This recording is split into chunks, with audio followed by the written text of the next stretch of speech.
My guys and my wife get upset with me a lot, and my guys at the shop as well. I just had a conversation with one of them yesterday about stuff like this. Is I'll come back and I'll pick out the one thing that's not done right while I was gone, and not the 50 things that were done right. And that's just, it's a kind of a gift and a curse, but it's the way that I kind of live, and I hold myself to the same standard. We either accomplish the goal and win, or if we don't, it's misery. It's just, there's really not much in between. There's not very many times that we're like, oh, well, we didn't reach the goal, but you know what? We gave it a good college try. No, that doesn't really mean much. You know what I mean? We're putting in the effort either way, so we might as well win. Welcome to Powerboat Talk, the podcast where we talk everything performance boats with your host, Joe Rohde.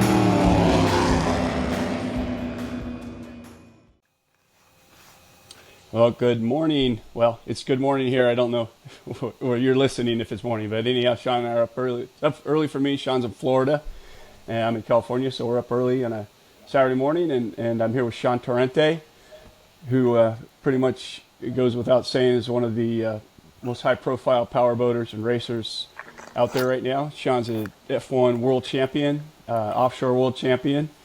He owns his own parts company. He's getting into boat building now, which we'll talk about. And yeah, great guy and interesting guy we want to talk to. So good morning, Shaun. How's it going? Appreciate it. Thanks for having me. So obviously the reason we kicked this call in is because we just recently had the Lake of the Ozarks Shootout a couple weeks ago, and you were there representing Vision Technologies again with their electric outboard. Last year you guys went 109 to set a world record for the fastest electric boat, and you backed that up this year. You went 116.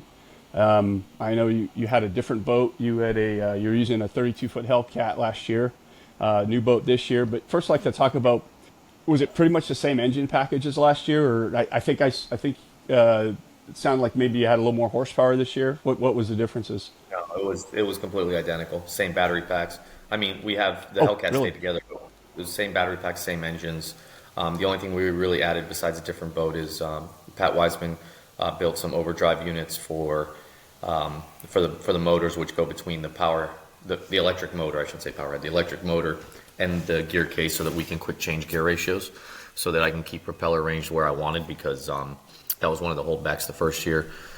I was promised more RPM than I actually got.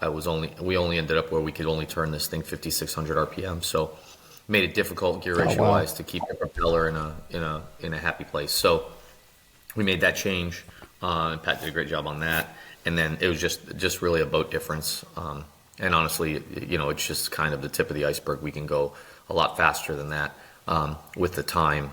We just, I don't know if you've ever built a boat before, Joe, from scratch, but you design it, you get a timeline, everything's right on time until it goes to the actual guy that builds the molds and builds the boat, then it kind of gets messed up. So the fact that we made it is a small miracle.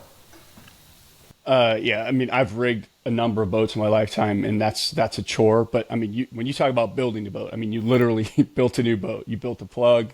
You built a completely brand new boat. I believe we actually did temp molds. So what we did is I work with Mannerfelt Design over in Sweden.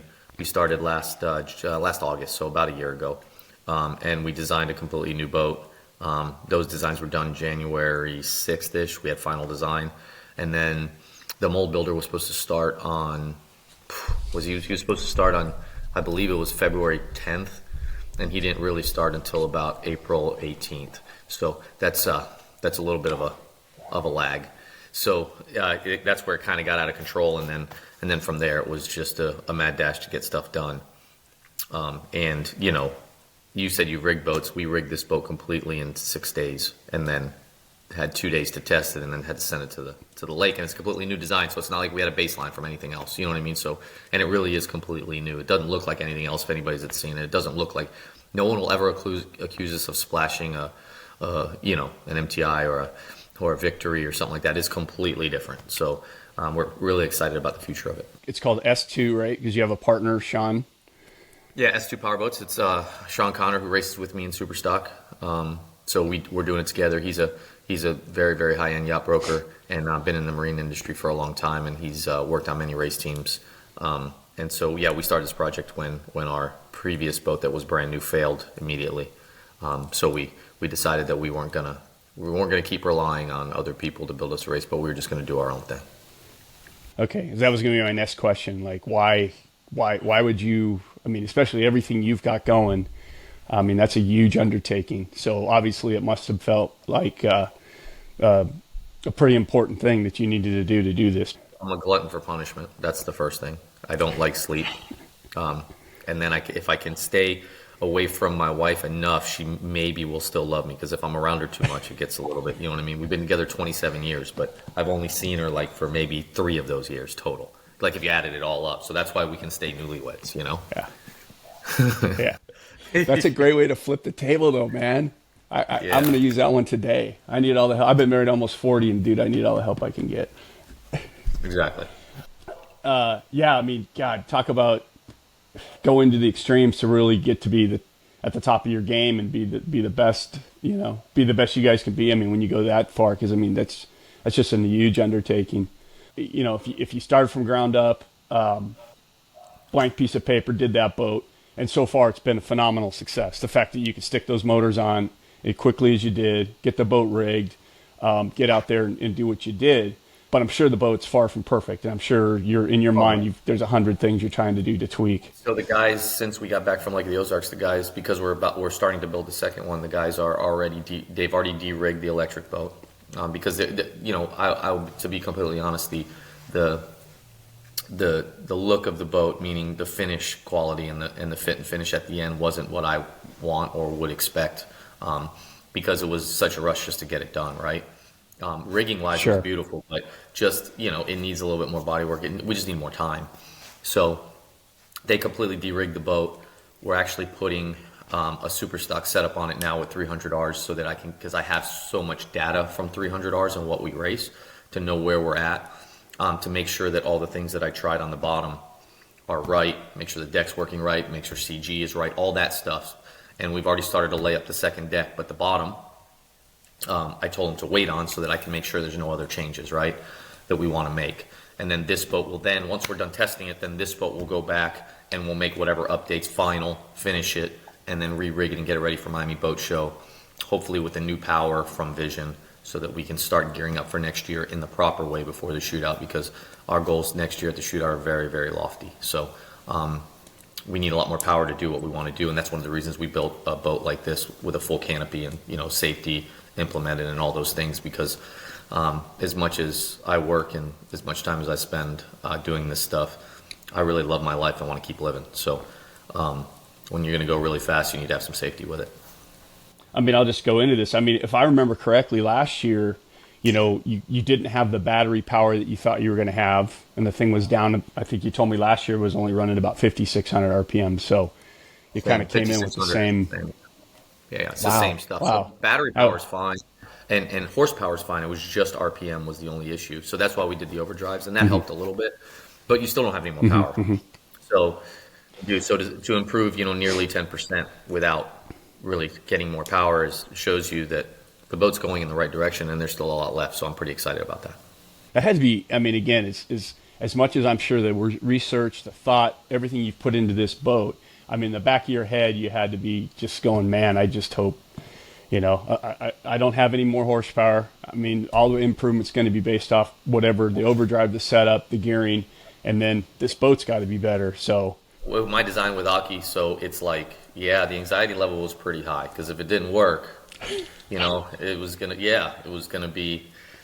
pretty much on my shoulders, which is how it is normally, but it's just even more in this case. But I don't know. That's kind of why we do the things we do, right? We kind of find out what we're made of, see how far we can push ourselves. And in this one, I'm not going to lie, I was very, very relieved. We have a documentary that's going to go on Amazon Prime about this. I've already seen the first cut. Cool. Yeah, I've already seen the first cut. It's really good. But yeah, I talk about it all the time. I mean, my guys and my wife get upset with me a lot. And my guys at the shop as well. I just had a conversation with one of them yesterday about stuff like this. I'll come back and I'll pick out the one thing that's not done right while I was gone, and not the 50 things that were done right. And that's just, it's a kind of a gift and a curse, but it's the way that I kind of live, and I hold myself to the same standard. We either accomplish the goal and win, or if we don't, it's misery. It's just, there's really not much in between. There's not very many times that we're like, Oh well, that we didn't reach the goal, but you know what? We gave it a good college try. No, that doesn't really mean much. You know what I mean? We're putting in the effort either way, so we might as well win. And you know what? Everybody knows. I mean, it's you hear it in motivational sayings and everything. I mean, it's all about pushing yourself and failing. And that's how you learn, is you push and you fail. And Absolutely. I mean, there's long, methodical ways to do this. I mean, anything you do, like you've got your business, you're making jack plate, you're making a bunch of parts, the F1 racing, the offshore racing, the offshore rigging, you're a Mercury dealer. Every one of those things could be literally a full-time 60-hour-a-week gig for anybody. But you're pushing so hard, and maybe a little crazy sometimes, but if you make it, it's kind of one of those things, man. If you make it through that fire, I'm sure there were challenges on this boat that you didn't have a week. You didn't have a week to solve it. You had an hour, and you did. Correct. And it's not just me too. It's it's the kind of the culture we try to build in STR and all the guys that we have. I have Nick and Prescia and Ian Morgan that work directly under me on the boating side, on the Mercury side, and the racing side. And they're both racers. They race for 151 Express. They're really talented. But more than that, really mature 22-year-old guys that have been with me for now 3 years since they were 19. I hired them straight out of New York, brought them down. Nick's father is obviously a legendary racer in Joey and Prescia. So they have a passion for this the same way that I do. My machinists on the machining side, a lot of them don't know the first thing about a boat. But now that we're in one building, they can see where the parts are going on, but they have a tremendous passion for machining and making parts. And you have to have a passion for anything you do in life. It doesn't matter what it is. If it's digging a ditch, you want to be able to dig the best ditch there is. You know what I'm saying? You have to have a passion for what you're doing. It's what gets you up in the morning. I've been really blessed over the last 5, 6, 7 years for things to really grow and go in the right direction. And I have more financial stability than I've ever had in my life. Like it's not even close. But that's not what gets me up in the morning. It really isn't. It's not about how much money I can make today. It's what problems do we have to solve, or what goal do we have to achieve. And the days that I have a hard time getting out of bed is when we don't have anything to do. Like there's not a deadline looming, or there's, you know what I mean? There's not a goal to get, or there's not a record to break, or there's not a race to win. And that's why, we have to understand who we are as people in order to move forward and to get better. And I have many, many shortcomings. Tons of shortcomings. Okay. And I try to work on those every day, but it's about finding out about yourself. And that's why I love racing, and I love going after records and stuff like that, because there's an expiration date on all these goals. It's not like, I'm going to try to be better today than I was tomorrow, and the next day, and that's great. But on this, I knew that on whatever that date was, I think it was August 26th, I was either going to set the record or I wasn't. I was going to either pass or I was going to fail. And my guys were going to either pass or they were going to fail. And they really look forward to that. That's cool. And man, kudos to you. You found some young guys that have, because, I tell young guys all the time exactly what you said. Look, I'm going to bring you in as a shipping guy. I'm going to bring you in as a floor sweeper. But you're not going to move until you show me that you take that sweeping the floor more serious than anything. And 9 times out of 10, they're not going to do it. They're like, well, if you put me in a better position, then I'll show you. Then I'll try. But you found guys that are, man, that's awesome. You don't pay me enough to do all that extra. Yeah. Like, if you want me to do all that, you need to pay me more. And my whole life has been, I got to show you, and then I get paid. You understand what I'm saying? Like, it's not the other way around. So, like, when I have a job interview, or someone inquires about a job that I post, when the first question is what am I getting paid, they're automatically put to the side, because that shouldn't be the first question. I'm sorry. I know some people are gonna disagree with that, because they're gonna say, oh, well, I got to make ends meet and I got to do this, and all those things are true. But what does that matter if you're not gonna be happy with where you are? You're not gonna be passionate about the job you're doing. It won't matter. You're just there for a paycheck.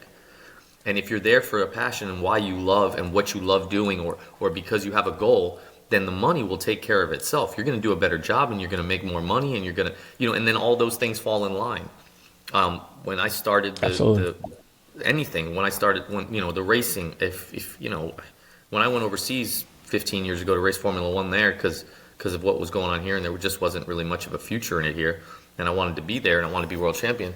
I had no money. I got a sponsorship. I spent twice as much money as I had over there. We had a 2-year-old daughter and a mortgage and all those things, but it just made it work, right? And then at the end, it worked out. Now, did it have to work out? No, but I believed in myself, and we luckily was talented enough to get it done.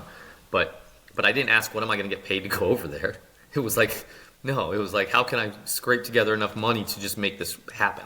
because I need to go do this. Right, I need to go right. do this to prove it to myself. Right. You know, when we started the machine shop and the manufacturing business, you know, it was in my garage in Cape Coral. Like, that's where it started. I had one machine in the garage, and the girls had to listen to it run at 4 a.m. till 7 a.m. before I'd go to regular work, and then from 5 p.m. till 9 or 10 at night, and then all weekend. That's what it was, you know.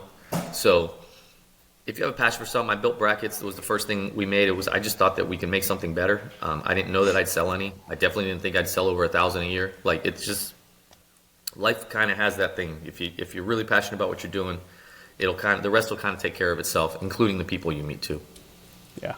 And I want to go back to the young guys too. The other thing, when you're interviewing too, I mean, if you're gonna sign on to the Shaun Torrente train and the Shaun Torrente group, what you guys are doing and the pace you do it and the way you're pushing, I mean, that's even more so. If that kid's BSing you and telling you, oh, you know, I love you, Shaun, I love boats, and then he walks in there and he doesn't really, you know, walk that talk, I mean, you're going to vet that guy in a week. Listen, and he's had going to those be gone. guys. I hired a guy about 2 years ago that thought he was, you know, he wanted to come in and I'm great at this. I love this. I do this. I love that. He didn't last 3 weeks because we work at a pace that most people can't handle, and I'm okay with that. But for the select few, like Nick and like Ian, like Randall, like Candy, Jordan, I mean, all those guys, they love what they do. And for them, it's not, oh man, can I go home? Is it all right? I'm already at 90 hours and it's only Thursday. Are you good? Can I keep working? You know what I mean? I'm like, well, yeah, we still got stuff to do, so you need to keep working, you know? Yeah. It's definitely a different mentality, but for the people that enjoy fast pace and enjoy stressful environments, they love it. You know what I mean? When we show up at a race, we're the most confident group of people you'll ever see, because we know that no one outworked us. Doesn't mean they won't beat us, because look, at certain times someone's gonna be better than you are, but no one's outworked us. We're not going to show up and go, you know what, we're just not prepared. You know, so if we get beat, we get beat. No, I'm pretty damn confident because I know we've done the work. And if they didn't spend 2 seconds learning about you, they obviously know what they're up against walking in there. So again, going back to you, I've hired a lot of young guys, and man, it's tough when you find good ones. And man, it's really a delight to have them when they want to learn and they want to work. So it's cool that you've got some. So they're going to be where I was at 40 at 30, and that's what I tell them all the time. So they're going to really have a great life. That's a good way. Back to the boat, to the electric. So on the overdrive, now Weissman built the lower end last year, and in the lower end they take the reverse out of it because the electric motor is reversible. So it's just a direct drive lower unit, and then they built you an overdrive. Now, did you use it on race day, or was it basically just for testing to come up with the right gear ratio? No. We used it all the time. So we lose a little bit of power through it, but we're able to find a better gear ratio for the run, because remember, we're stuck within a 3/4 mile or for the kilo. So what we're able to do is we're able to optimize. I have a set of propellers that are very, very good, that work really well, that go a certain speed on a super stock boat at that gear ratio at 6450, okay? And they'll run like 121 mile an hour on that boat, okay? So I wanted to be, 120 was the goal. So how can we make that work at 5600? Well, we have to overdrive the propeller. So, because if you go from those, we'll just call them 32s. They're not really 32s, but they're in that range. It's a progressive pitch. So let's just call them a 32. If we at 5600, that's only 111 miles an hour. If it's 121 at 6450, okay, at that gear ratio. So how do I get those to be able to go that fast? I need to overdrive the propeller, so we need to change that gear ratio. We need to go from a 160 down to a 140, okay, and then we can get the speed we want. But then the other thing you run into it, because if you do it with propeller like we would normally do, you're going from, let's say, a 32 pitch to like a 35 pitch, okay? Well, number one, I don't have as big of a selection in that range, because that's not what we race. So all right, let me back up a little bit, Joe.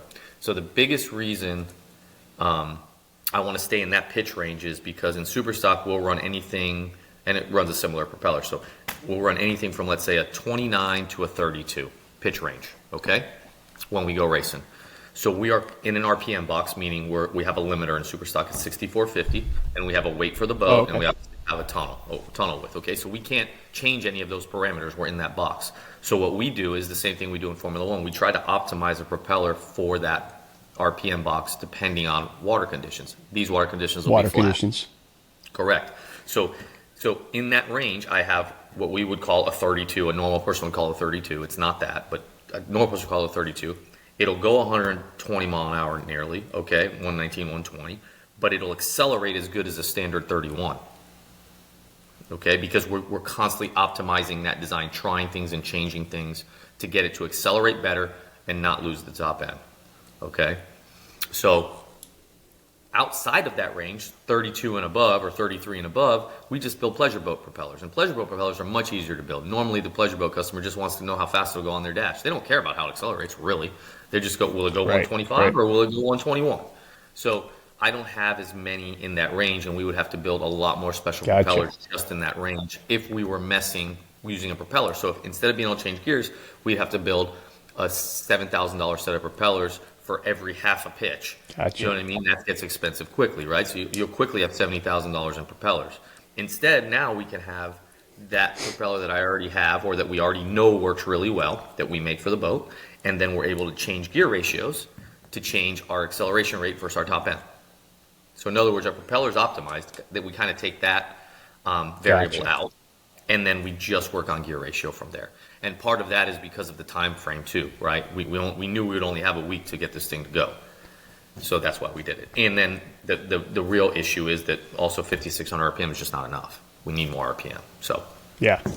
So we overdrive the propeller. I didn't think about that. That's by taking you have that one propeller, it's completely optimized. You know exactly what it's done. You've worked on it. You've used it. Like I get it. I didn't even think about that part of it. Short time frame. If we were doing this for 5 years, like if this was a 5-year project, then no, of course not. We can. There's tons of ways to skin the cat. We can make 10 different sets of propellers, and then we would continue to optimize specifically for the electric motor, because that's the other thing. We haven't even done that yet, because obviously a gas motor, when you hit it at 4,000 RPM, doesn't have 300 horsepower. We have to let it slip a little bit, and then as you go up in the RPM range, we can add pitch in because you have the power. The electric motor is the exact opposite. You hit it, you have all the power in the world, okay? And then actually as you go through the run, you lose power because of temperatures and battery, okay? So it's an inverse problem, right? So we're not 100% optimized, but we're making real gains, which is cool because we understand more and more every time we run them. But you know, it's an electric boat with batteries, so it's, you know, testing is not 100% honest. It's just not as easy as it is on a gas boat. You know, if I had set up that boat with gas motors and we throw 20 gallons in it, man, I can learn in 2 hours what it took me 3 days to learn, because I only get 2 runs. You know, I only get 2 runs. I get about 6 runs a day. That's all I can do. So you got to really use every bit of data you can while you run it, because we just didn't have time.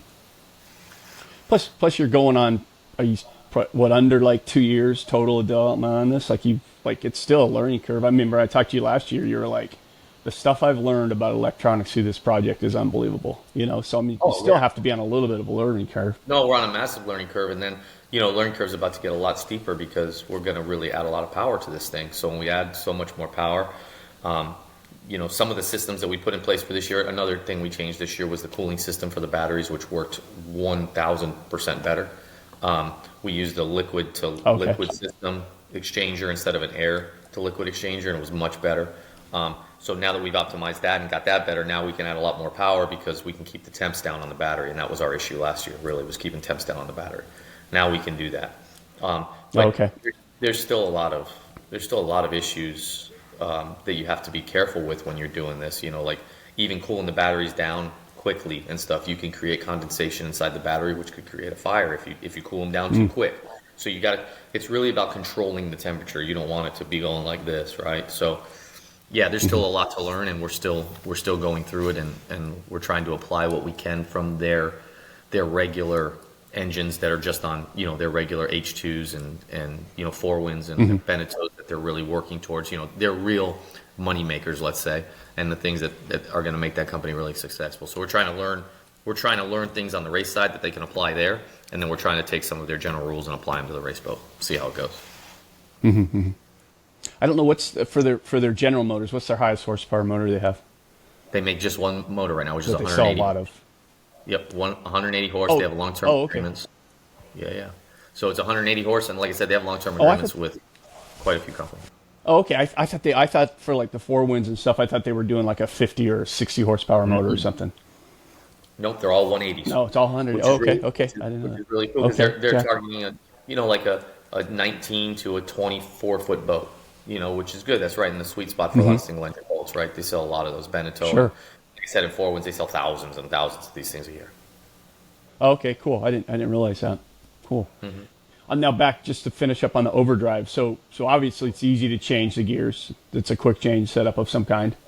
Yep. So all it is 4 bolts. You drop the interchange down. You just drop it down, and it's got 4 bolts. You take the top off, and the gears literally just pull out, and you drop new ones in, whatever the ratio you want to change to, and put it back up. It takes about, I don't know, I would say probably 20 minutes to do both motors. And then you can go up with a completely different gear ratio. It's really, really, really cool. We went over 120 at home with it before we left. But it's just a different. Whenever you move something, whatever it is, 1,500 miles, it's just not the same. Water's different, air's different, whatever it is, it's just not the same. So, yeah. And then Wiseman, I mean, they overdrive everything. They put their stuff on offshore, a lot of offshore cars, all kinds of stuff. So obviously this was something they have and use on it, the basics of it. So the gears were the same as something else. So they had availability on gears and. Exactly. Yeah, they make all kinds of stuff for offshore boats. They make Formula One parts. They make all kinds of stuff. They're really, really gearbox gurus. They've done just about everything in a lot of different spaces. And Pat is just, he lives in Florida now near me, and he's a quiet guru. Like that's how you know he's really good at what he does, because he doesn't really talk much. He just gets it done, which is awesome. Yeah, I was looking at their stuff for some other article I did, and I had known about them. God, back in the early 2000s, they came out with I was trying to remember, because I remember I was working for Powerboat magazine. We went out to a race. It was actually down in San Diego, and I think they had a new drive or a new transmission or something. I remember it was a big deal at the time. That was a long time ago. The stuff it was a transmission. Yeah, okay. But yeah, just exotic, crazy, all kinds of stuff. So it's cool he's close to you. Yeah, 20 years ago, they couldn't make 2,000 horsepower like they can now consistently. So if you're limited on horsepower, what's the other way to do it is keep it in the RPM range that it needs to be in. So they were making these really exotic transmissions, which is, push button shifts, and you know what I mean? You could just keep it right in the range in a Class 1 motor. It was really cool. Yeah, I was just talking to Jim Schultz at that factory billet boat. I mean, he said the transmissions dropped. Everything was connected to the ECU, and the everything was kind of all one system. Like everything electronically worked. I'm like, man, it's a lot different. Yeah, the electronics. Yeah, they don't get nervous to make mistakes on the run. It just does what it's supposed to do usually. Oh, there you go. There you go. That's a good way to look at it. So back on the boat. So the end game on the boat. This is probably obvious, but the end game is it going to be your super stock boat for next year? Yeah, so we're building a second one that'll be the super stock boat for next year. Our goal for the boat is to dominate the super stock class. That's what it is. It's to win races and put our boat out front, and then we'll sell it to a select group of people. The people that can buy our boat are the people that are serious about winning the boat races. I don't want people that are there for the party. I want people that are there for the race. So the Myrick Coils of the world, the Grant Bruggermans of the world, those kinds of guys even in our class, I want them to buy the boat, and I want the only thing better than us winning in a boat, me and Shaun winning in our boat, is someone else winning in our boat. It really is. I want to show that it's the next step forward. Aki and Ted Mannerfeld designed the Victory boat 21 years ago, I believe it was, and that boat's still winning today. We're competing against Jack Hammer in Superstock that's leading the championship right now. We won the last race, so we have a chance to beat them for the championship at the last race of the year, and it's been a long season and a good season, but that boat's a winning boat still, and that was 21 years ago. But we know that we've learned a lot in 20 years, so we hope that this boat is the step forward that we think it can be. Safety-wise, it also exceeds all the standards, and then just bottom design and aero design and all the access now we have to CFD and airflow dynamics and all that stuff. We've tried to incorporate it and tried to use it, and hopefully this will be the next step forward. That's what we hope it is. And I know this is probably a silly question for you, because you never stop pushing, but for right now the end game is just this boat really get it into super stock and whatever light classes run that kind of boat. I mean, do you foresee this being a pleasure boat someday, or is it just you're always a pleasure boat version, or this is it? You just want to race? This design will never be a pleasure boat. It's never intended to be a pleasure boat. Okay. Because it's my opinion that if you're worried about making a pleasure boat, then you're not going to make the best race boat you can, and vice versa. So the way the deck's designed, especially, does not make for a good pleasure boat because it's pinched way down. It's to get rid of aero cross section. It's just really pinched down and tight, and that doesn't make a good pleasure boat. And that's not what it's supposed to be.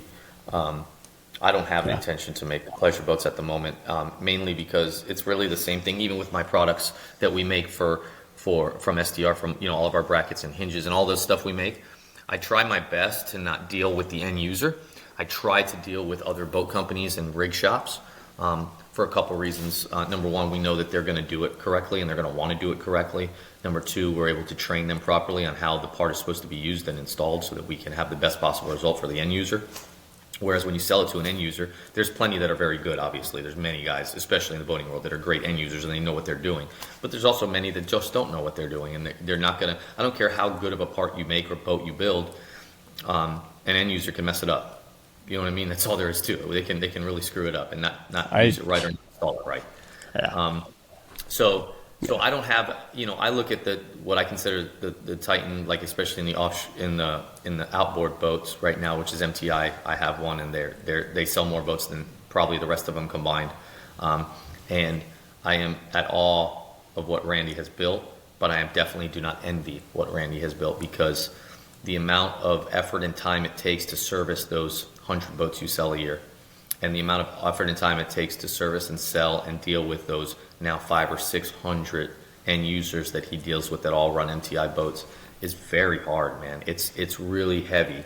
It takes a lot of time, a lot of patience, and a lot of swallowing stuff you don't necessarily want to swallow, because the end users tends to always be right? They want to feel good about their purchase, and when they buy that boat from you on January 1st of 2023, you are now married to them for the rest of time until that boat is gone.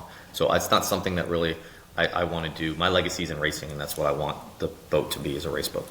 Yeah, absolutely. And you know what? And that guy spent a lot of money for that boat. You understand. That's, he expects a lot. And obviously Randy's a perfect picture of you build the best, and guess what? They come. They sell them.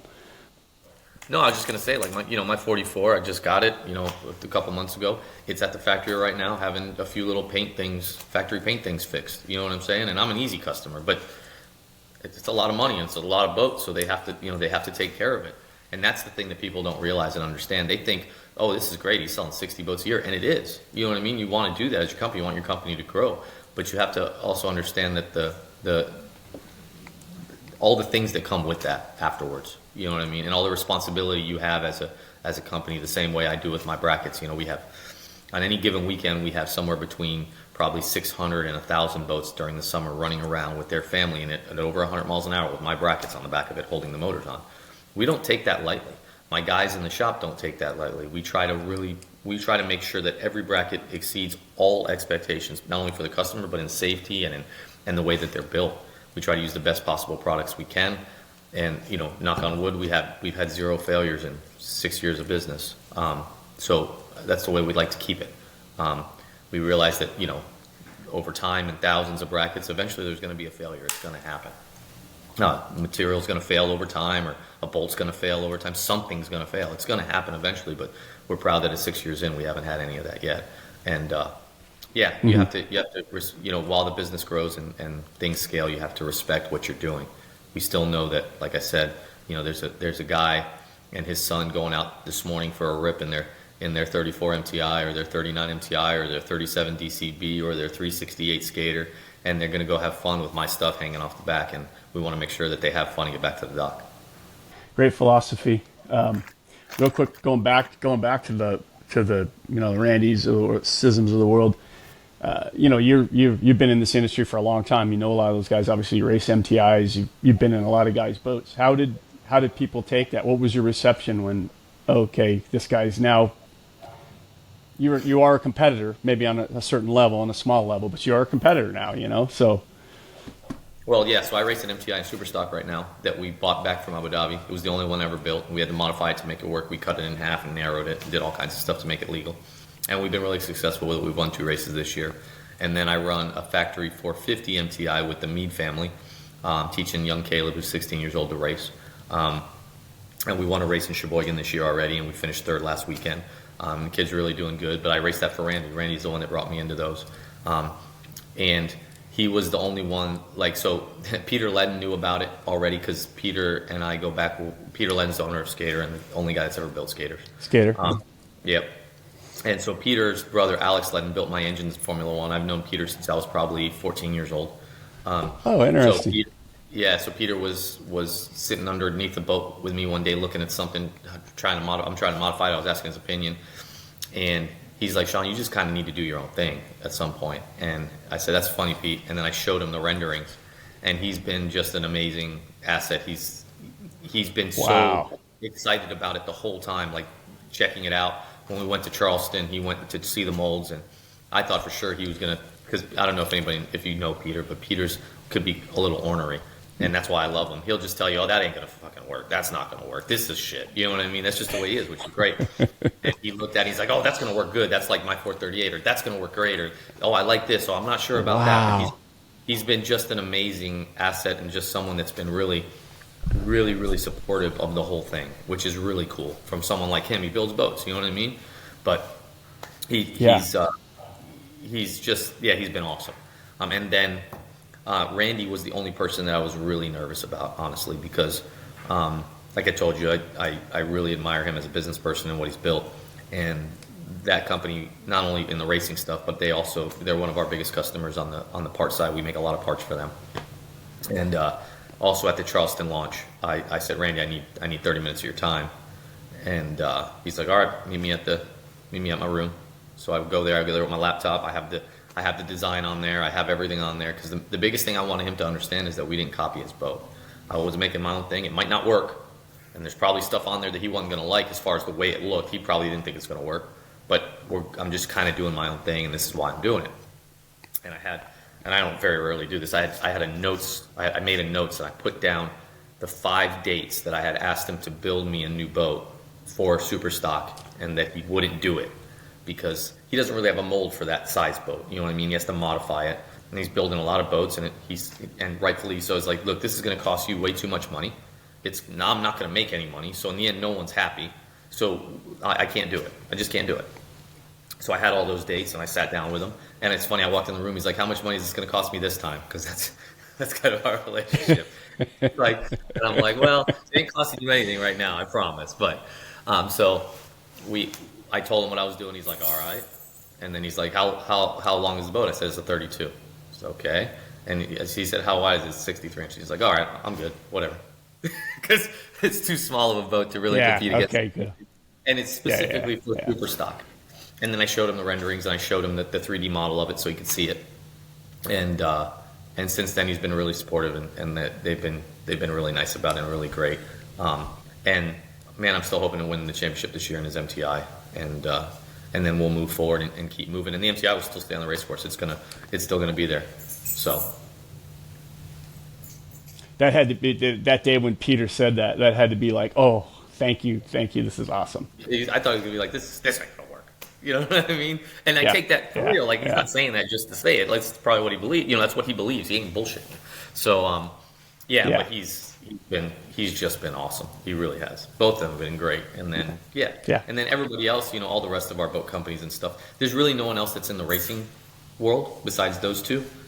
The other one that we stopped running is not. They're the boat of a couple years ago when we were winning with it. I think that boat, which is the most of the class. I think there's 7 or 8 of that boat in my class. And it hasn't won. It only won one race this year. We've got 2 wins. Jack Hammer's got 2 wins also. So we've won the majority of the races. So that was the boat of maybe the present or last year or the year before. We were hoping to be the boat of the future. And they haven't even put out another Superstock boat, even though they have orders. They haven't put out another Superstock boat in the same amount of time it's taken us to design, build molds, and build a boat. We've done that Sure. in less time than they Sure. put out another super stock boat, which is part of the problem. And part of the problem for our class, because when you go like us, we have a boat that falls apart, and then we're like, we need a boat. We have sponsors, like we have to show up in the next race. We had no options. We couldn't. There wasn't a boat to go buy. Like we couldn't go order a new one. We couldn't. Like we were just stuck. We had to find something used to use for the moment, and then ship one from another country. And that shouldn't be like that. How can our class grow and continue to maintain if it's like that? So Right. That's why we. Right.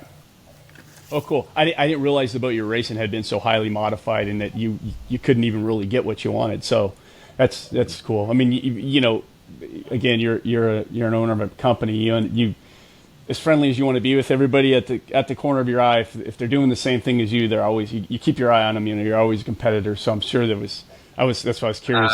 That I'm sure there was a little bit of that. So I have a different theory on that. So because of my racing with Abu Dhabi and overseas, we always have teammates, right? So, and generally throughout my career, it's always been my job to test and set up the boats. And then I'm American. I don't know if you know that, so I'm American. My teammates are all Emirati Sure, usually. yeah. They're from there. Okay? So after I set everything up and this is the best stuff, then the Emirati driver gets to pick which one he wants, and then I get what's left over. So that's the way it is. oh, you're kidding. Yeah, absolutely.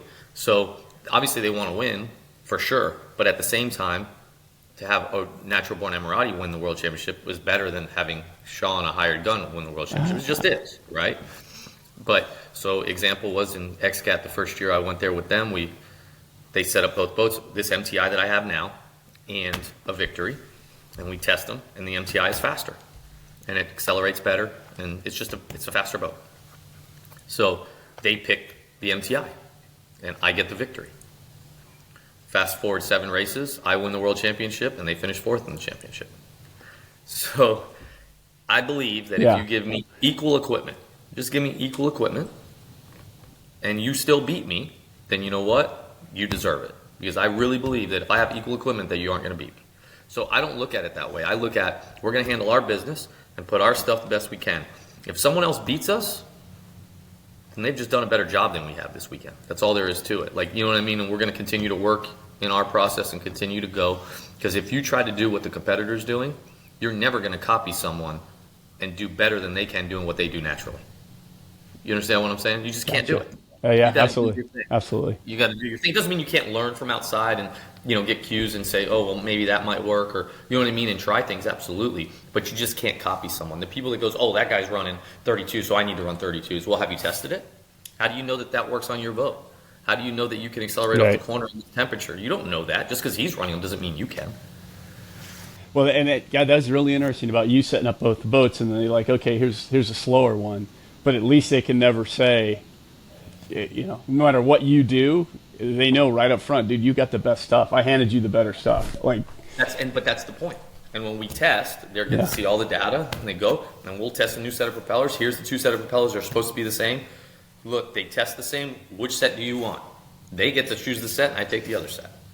Because that way it makes it very easy in the team. Because then they know if I beat them, it's because I am doing a better job in the boat, not because I'm taking their material that's better, right? Gotcha. And that's so by doing it that way, they gain a much quicker respect. I've always had great relationships with all my teammates there because they know it's my job to put them out front too, and I'll show them anything that I can show them, okay? And if I beat them, it's because I've just done a better job in the boat than they have.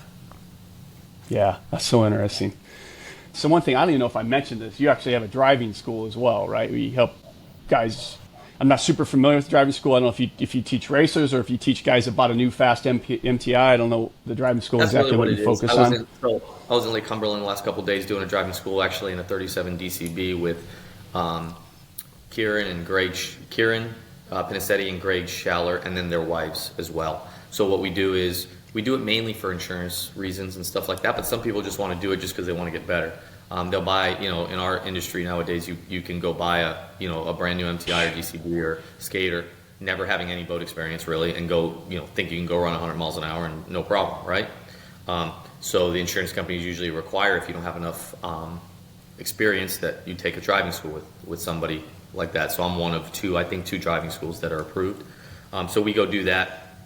And really, it's just a safety class is really what it is. It's, hey, we have a 2-hour or 3-hour classroom portion, and then we go out on the boat and we practice a bunch of stuff. We practice a lot of turning, running the boat at speed, trim settings, docking, evasive maneuvers. We do all kinds of stuff just to show them both what the boat can do and how to safely operate it, and to try to improve just their foundation of high performance boating, because really the only thing that is a threat to what we do are people that just don't understand what they're doing and then cause accidents, and then we get a black eye because it's kind of frustrating, because the boating world, especially the high performance boating world, you'll have a boat accident and they'll say like, yep, the driver was under the influence of was twice the legal limit, he was this, he was that, but the boat was way too fast and that's why I crashed. Whereas you're in a car accident, right.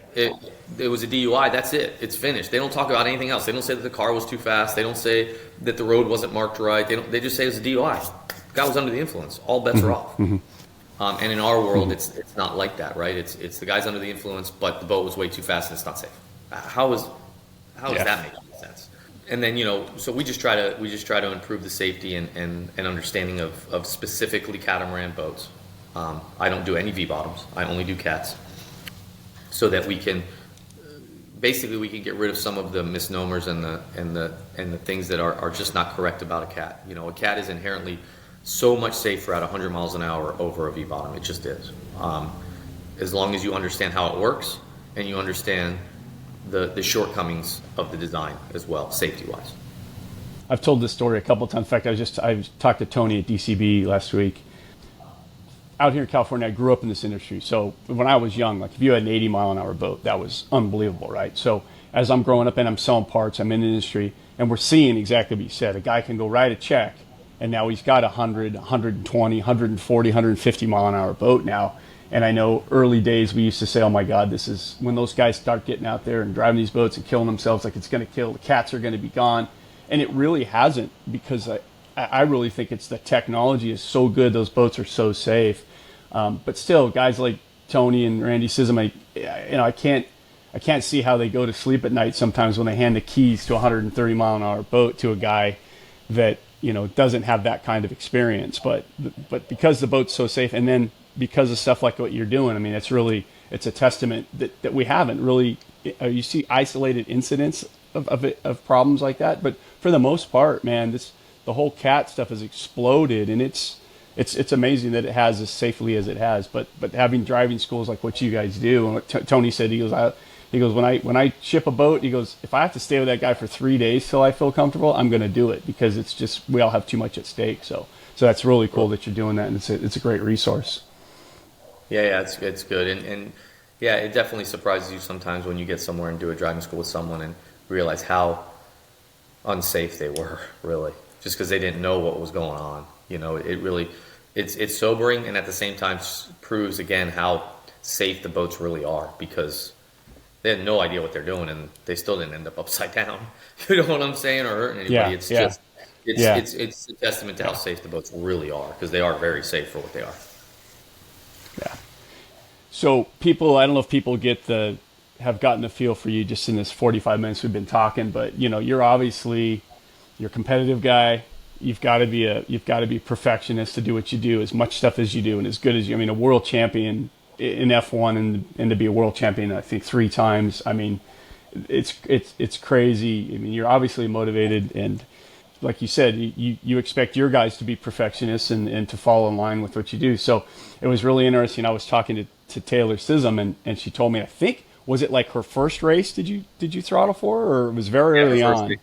And when she told me, I asked her, I'm like, oh man, because I mean, this guy, like it's like what was it, Ricky Bobby, where he puts the cougar in the car, right? I'm like, how was that? She's like, man, he was amazing. And then I see you with Caleb, like, you got this kid, I think he's 16, right? So how is that? I mean, you obviously have the touch, and you've got the patience to work with people like this. It's actually really fun. It's one of the joys of being in the position I'm in now.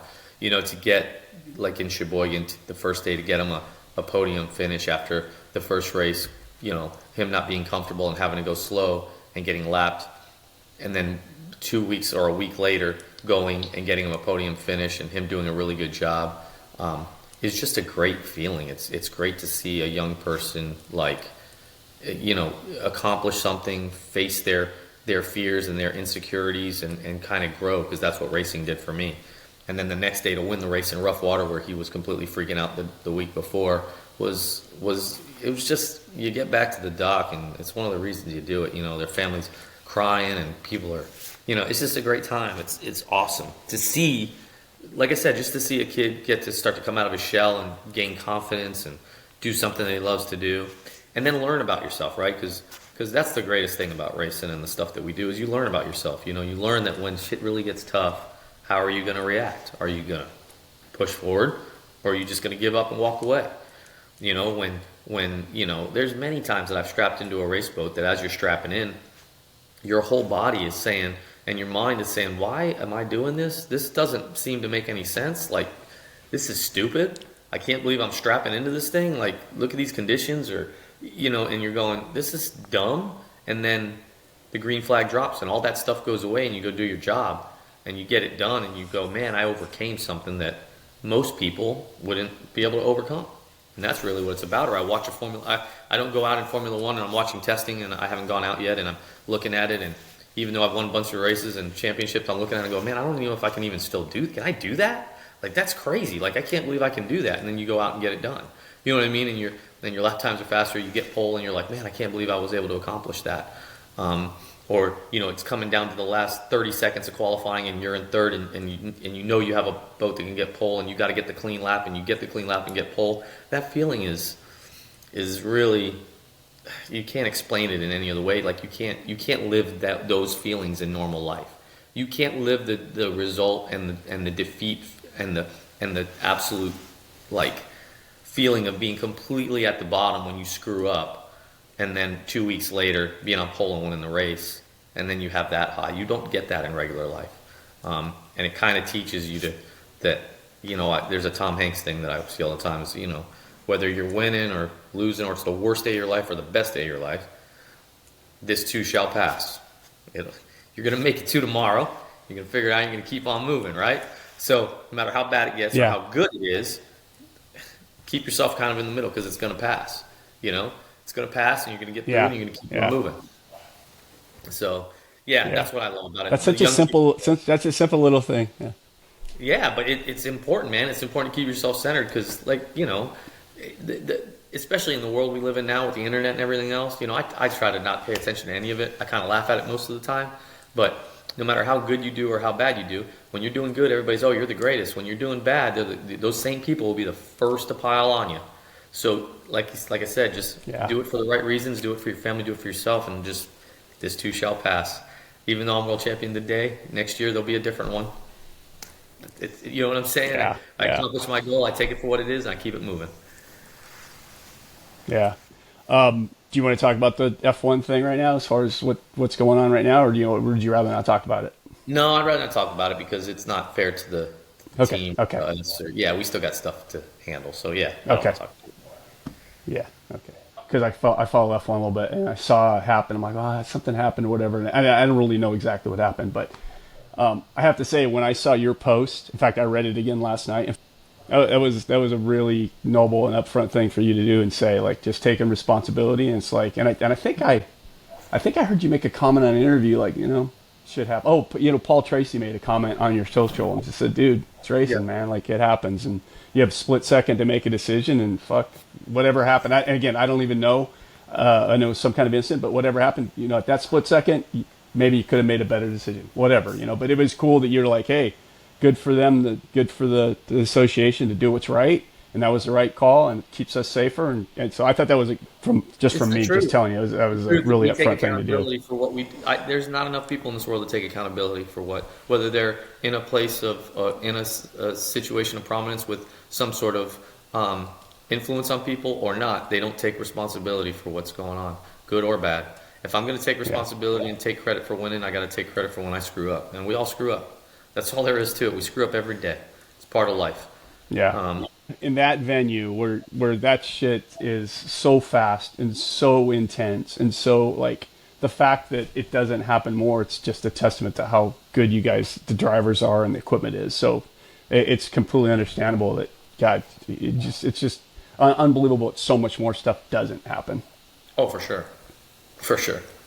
So, yeah, it is what it is. We'll move forward, and like I told you earlier, this too shall pass. You know, people think you need to have a big ego to do all this stuff, and I don't really think I have an ego problem. I think I understand who I am, but I definitely have a competition problem, and I know that. So I need to have something to compete at, and you know what I mean? Because I definitely need that to fill a void. I need that to get up in the morning. That's what motivates me to, just some sort of competition. And business doesn't always do that, right? Because it's a different kind of competition. It's more of a long-term thing. It's, what I mean? It's a daily grind and a daily battle, but it's not so absolute. There's not a winner and a loser every day. You know what I'm saying? Or you don't have a date that says, okay, sure, on this day it's going to be determined if I won or if I lost. And so I need that competition, but I don't need any of that other stuff. Like you know what I mean? The more success that I've been blessed to have, the less I'm on social media or putting things, about my personal life. I mean, you know what I mean? About what car I drive or what boat I have or because I have those things for us and our family. That's it. It's not because I need to show someone that I've made it. That has nothing to do with it. That's inside. You know what I mean? The things that you push for and strive for are to satisfy yourself inside, to say, when I wake up in the morning or I go to bed at night and I lay my head down, have I done what I'm supposed to do? Can I go to sleep tonight knowing that I gave it my full effort, that I accomplished the goal that I wanted to accomplish not only did I accomplish it, but I accomplished it in the right way and honorably, and treat my competitors with respect and race well and do all those things. That's all I work on every day. Those things, like you said, winning. People think winning is sometimes our material things, is having a nice house or driving a fancy car. It's not. It doesn't. That shit all goes away. To kind of roll into the next aspect of your life, I mean, I understand you have a daughter who just started college, right? So there's another whole big win, right? That feeling's an amazing feeling. It's a crazy feeling. It's a feeling of excitement for her, and then a feeling of kind of angst for you and your wife, and just being home alone. This is our first weekend. She went to college 3 weeks ago, but this is our first weekend home. So yesterday was our first night. Yeah, our first Friday night alone. We had a great night. We went to dinner and came back and just had a great time. And then we got Halloween stuff to do today, and I got boat stuff to do in the shop, and we got cars to wash and stuff to do. We're doing cars and coffee tomorrow morning. We have like a whole weekend planned out of just us, so it's really cool. But definitely a different phase in life, right? You're back to being just a little husband and wife unit, and no more kids, and not someone to worry about every second of the day. Just kind of let her do her thing, and she's a really, really, really impressive young lady, and she'll do great. So we're not worried about her. She's going to do good. And you obviously did a good job. She's there, but Flavia did a good job.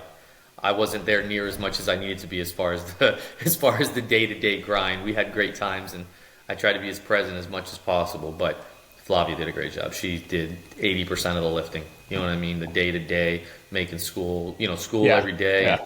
And just taking her to horseback riding lessons and doing just everything she did for, and that's part of being successful on my side, is I knew that everything at home was taken care of, and I could focus on what I need to focus on for that given moment, that week, or that time. So yeah, it's been quite the ride.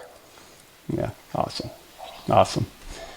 Well, good. Well, man, I've kept you for about twice as long as I said I would, so I'll let you go. But I really appreciate talking to you. It was I had a good time. I really, really enjoyed hearing from you. I thought about doing this podcast for a couple of years before I finally did it, and you were at the top of my list to get you on for what you'd done to talk to you. So I'm glad I finally did, and I really appreciate you taking the time, and I keep my eyes on you, and keep doing what you're doing. And I appreciate it. Yeah.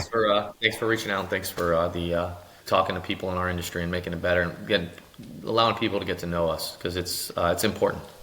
That's what's going to stand out about this. I think you talked about a lot of stuff I don't think people have heard you say before. So that's awesome. So thanks for sharing. Appreciate it. Have a great day. All right, man. Have a good week, and try not to work so hard. Yeah, man. Thank you for listening to Powerboat Talk. If you like what you've heard, please head over to Apple Podcasts and give us a 5-star review. For more Powerboat Talk, follow us on Facebook or Instagram, or visit our website at powerboattalk.com.